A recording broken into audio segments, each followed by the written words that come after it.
I'm back. Rudrance for Black and White Network. Let's talk about Disney because Disney is taking a beating in the last 18 months. Just last year, they lost 44% of their stock value. They dropped billions upon billions of dollars in value, market value.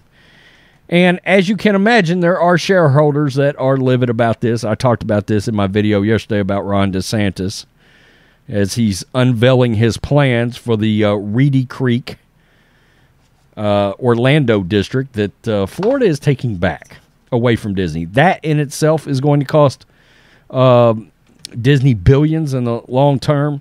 But, of course, Disney did it to themselves. They got involved in the parental rights and education law.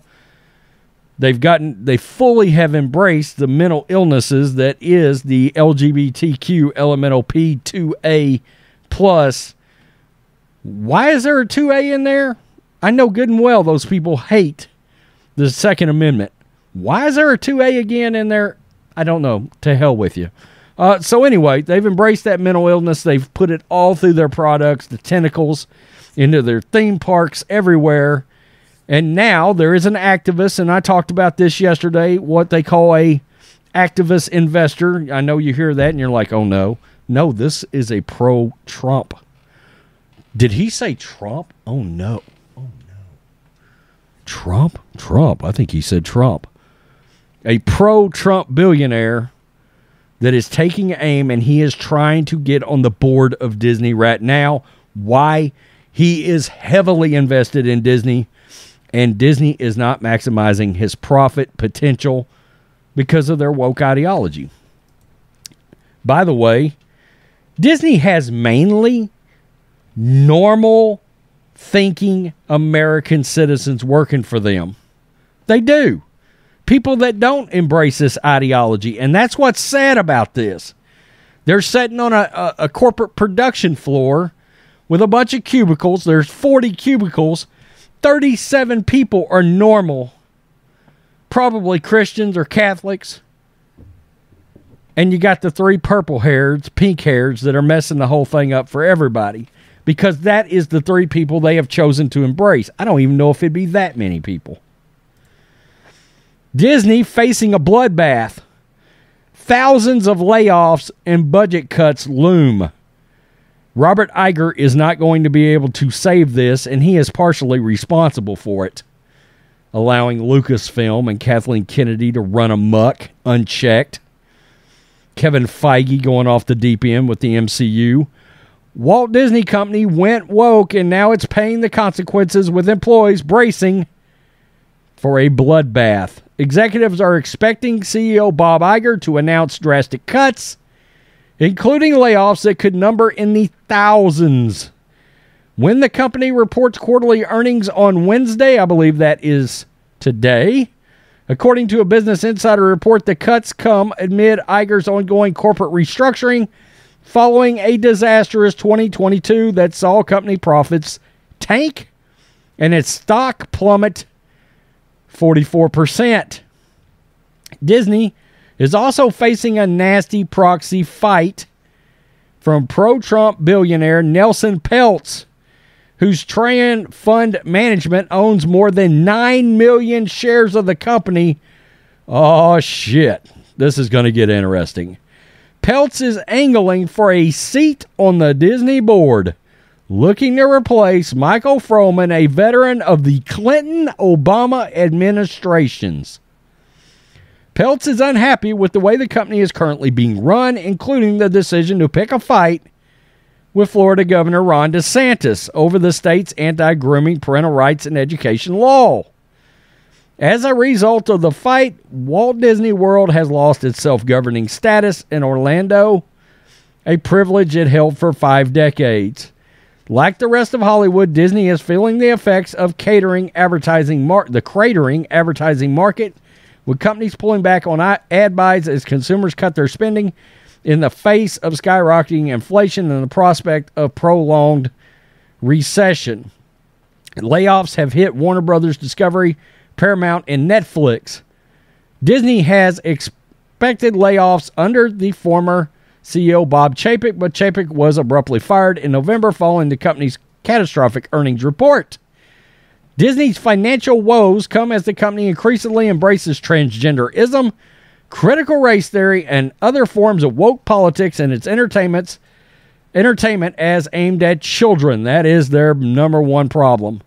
At Breitbart News reported, the Disney Streaming Plus channel series The Proud Family, Louder and Prouder, is pushing reparations for slavery, claiming in its latest episode that America was founded on white supremacy and still not atoned for its racism.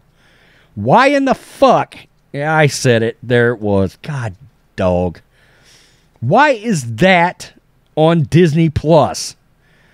Disney Plus recently featured a transgender man who menstruates in an animated Baymax series for kids. The streamer also cast a drag queen and a trans-masculine actress in the upcoming Marvel superhero series Ironheart. What the Moon River? What the hell's going on? Okay, so, and it's been that kind of thing for years. Not to that extreme. I mean, they have really, pushed the throttle down good over the last 18 months, but you were seeing this in the MCU and Star Wars brewing for 10 years now, probably, right? Bob Iger's part of that problem too, make no mistake.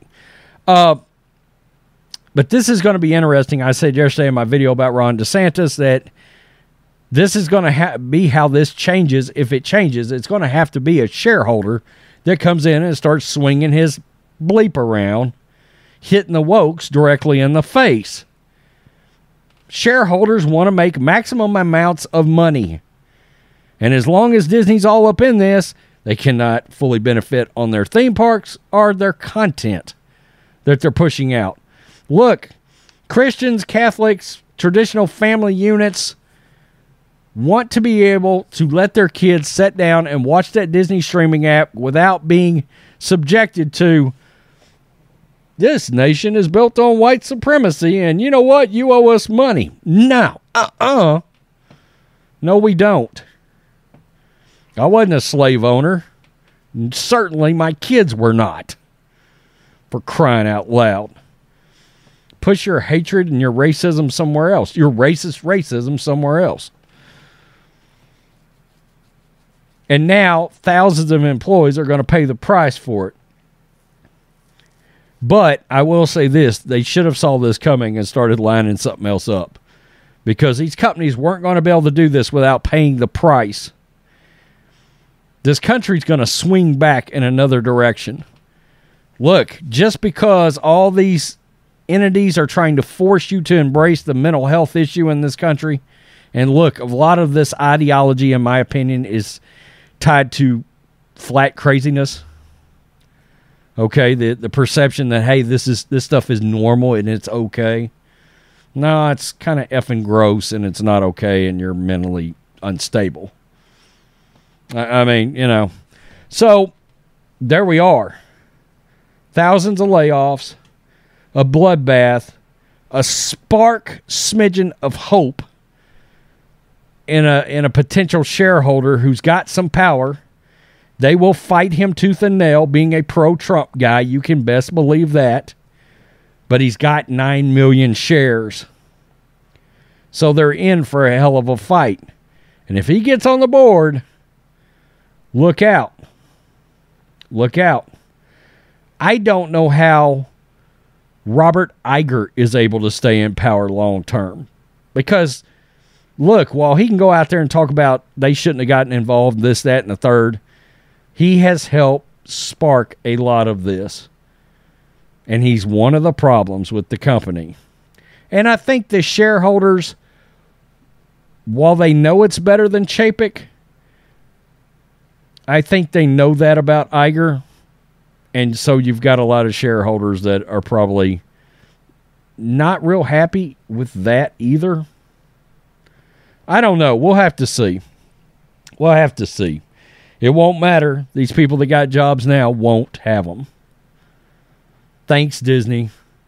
Tell me what you think, Black and White Network supporters. It's a bloodbath for the mouse. Sorry, not sorry. You go woke. Peace. I'm out. Till next time.